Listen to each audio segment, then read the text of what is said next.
Update হতে পারে যে কোনো সময়। তো এটার জন্য আপনারা প্রথমে আমরা এই বিলটার মধ্যে আসলাম, আসার পর এরপরে আমাদেরকে ইউনিটের আলোকে আমরা এখানে অ্যামাউন্টটা ঠিক করব। তাহলে ইউনিট আছে কততম ঘরে, এটা করার জন্য আমরা দিব প্রথমে সমান চিহ্ন। সমান চিহ্ন দেওয়ার পর এরপরে আমরা কন্ডিশন দেব ইফ, যদি, এরপর আমরা ফার্স্ট ব্র্যাকেট দিব। ফার্স্ট ব্র্যাকেট দেওয়ার পর হচ্ছে লজিক টেস্ট, আপনি লজিক দেন। আমরা বলবো ইফ, এরপরে দিব এন্ড। যদি এখানে বলছে যে এখন দেখেন যে ট্রু অর ফলস, আমরা বলছি এটা হলে এটা হবে, এটা হলে এটা হবে, এরকম একটা কন্ডিশন দিতেছি না। তো এই জন্য বলছে যে ইফ দিলাম, লজিক দিলাম, এরপর বলছে ভ্যালু দিতে আমাদেরকে। তাহলে ভ্যালু দেওয়ার জন্য ভ্যালু কত আমরা দিলাম যে এইখানে ইউনিট যদি হয় কত, ইউনিট যদি হয় 1 তাহলে একরকম কথা, এরপরে কমা দিলাম।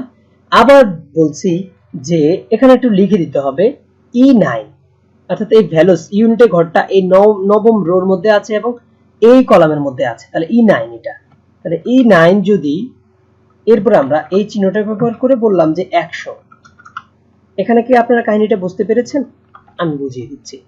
দেখেন, বললাম এখানের ভ্যালুটা সরাসরি লেখা যায় ইফ এন্ড দিয়ে বললাম যদি ইউনিট 1 এর উপরে এবং 100 এর কম হয়, তাহলে কি, তাহলে আমরা লিখব যে E9, তাই না? E9 গুণ কত টাকা গুণ হবে, গুণ দেওয়ার জন্য শিফট চেপে ধরে 8 দিলে গুণ চিহ্ন আসবে, অথবা বড় কিবোর্ড হলে নাম্বার প্যাডের মধ্যে গুণ চিহ্ন আছে, দেখেন। তো গুণ আমরা দিলাম 3 টাকা, ঠিক আছে, এরপরে দিয়ে দিলাম কমা। বলছি যদি কেউ 1 ইউনিট থেকে শুরু করে 100 ইউনিট পর্যন্ত 1 ইউনিটের বেশি হয় এবং এই চিহ্নটা দিয়ে বললাম যে 100 ইউনিটের কম হয়, তাহলে অর্থাৎ ইউনিট প্রতি 3 টাকা করে দিবে। এরপর আবার আমরা এই পুরো সূত্রটাকে কপি করে নেই, কন্ট্রোল সি দিয়ে কপি, সমান চিহ্ন আগ পর্যন্ত কপি করব ইফ থেকে, ঠিক আছে, কন্ট্রোল সি দিয়ে কপি করব। এরপর এখানে আবার পেস্ট করে দিব। এরপর আমরা আবার বললাম যদি কারো 101 ইউনিটের উপরে হয় এবং 500 ইউনিটের কম হয়, এখানে 500 লিখে দিলাম, জাস্ট ভ্যালুটা 500 ইউনিটের কম হয়, তাহলে তিনি দিবেন কত, তিনি দিবেন হলো 7 টাকা। পেস্ট করব কন্ট্রোল ভি, এ বললাম ইফ এন্ড দিয়ে বললাম যদি কারো ইউনিট 501 ইউনিট হয়, ঠিক আছে, 501 ইউনিট থেকে শুরু করে উপরে হয়, এরপরে তার যদি কত, এখানে আমরা ইচ্ছা মতো দিলাম 5000 ইউনিট পর্যন্ত হয়, তাহলে সে দিবে কত, 10 টাকা, ঠিক আছে।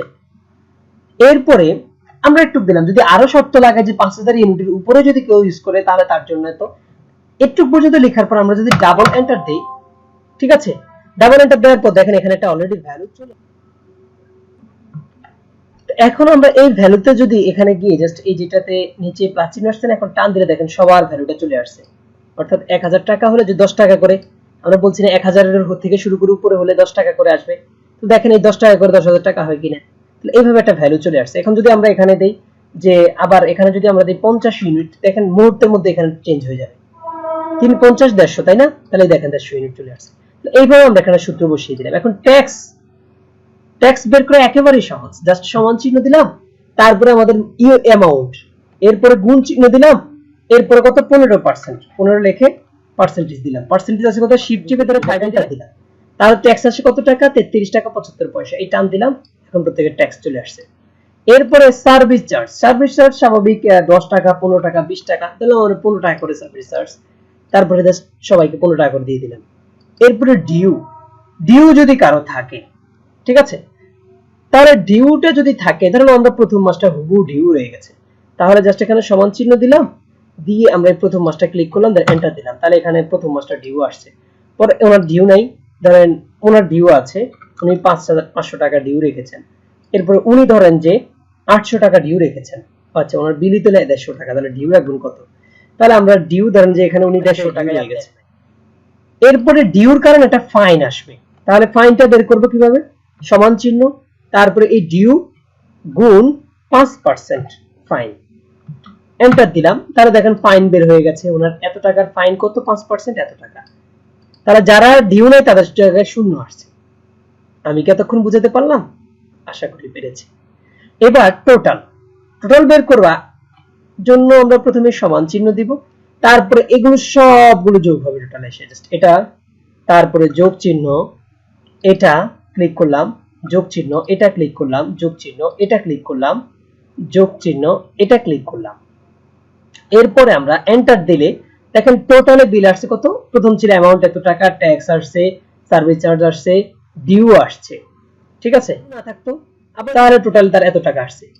এখন আমরা যদি বলি যে এর এখানে ডিউ নাই, ঠিক আছে, 0 টাকা ডিউ, খালি একটা ঘরে ক্লিক করার পর দেখেন এই বিলটা কমে গেছে। তাহলে জাস্ট আমরা একটা ঘর চেঞ্জ করলে সবগুলো অটোমেটিক। এখানে যদি ধরেন যে ওনার যদি 5000 ওয়ার্ড ইউজ করেন তাহলে তার কত টাকা, এই দেখেন মুহূর্তের মধ্যে এখানে চেঞ্জ হয়ে গেছে। তাহলে এইভাবে আমরা ইলেকট্রিক বিলটা তৈরি করব। এখন অনেকের প্রশ্ন হতে পারে ভাইয়া এই পিছনের কালারগুলো কিভাবে দিবেন? পিছনের কালার এই যে এখান থেকে জাস্ট সিলেক্ট করে এখানে এসে যে নো কালার দিলে এখন কোনো কালার নাই, এখানে এসে যদি আবার এটাতে নো কালার দেই কোনো কালার নেই।